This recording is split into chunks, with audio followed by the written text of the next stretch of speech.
Salman Rushdie's recovery is said to be stable after a shock attack on a New York stage over the weekend. The author was set to give a talk at a literary festival before he was stabbed several times in the neck and the shoulder. The quick response of his audience may have saved Sir Salman Rushdie's life. Some of them overpowered the attacker. Others fought to stem the bleeding from 12 stab wounds. A court heard the author had sustained serious injuries to his eye and liver.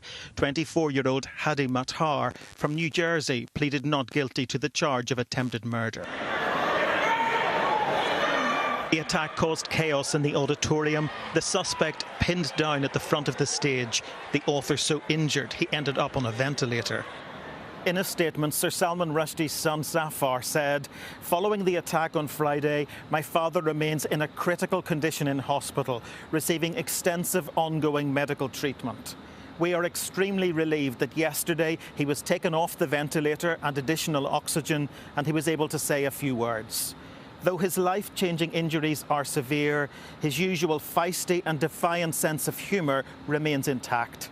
He went on to thank the audience, the emergency services and those who've sent messages of support from around the world.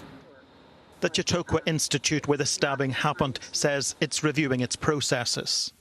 Given that this has happened, would you be concerned about efforts across the world to bring people together to talk about freedom of expression? We need to look to Mr. Rushdie as an example.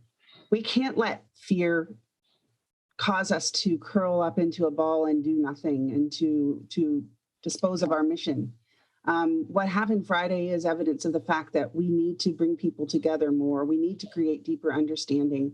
We need to do it in ways that are safe, and we need to be smart about that for sure.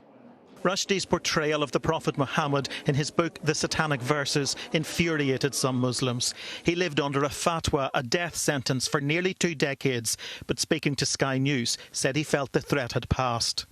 And the danger to you, which obviously you've written about previously, is that over now? Seems to be pretty much okay, thank you. Yes, I take the subway like anyone else. And no need for protection? No, not really. No. Why do you think that stopped, given that there's so much... You know, the world moves on. The world moves on. There's other subjects now. President Biden said he hoped the author would make a full recovery. He has turned a corner, but there's a long road ahead. David Blevins, Sky News, in Erie, Pennsylvania.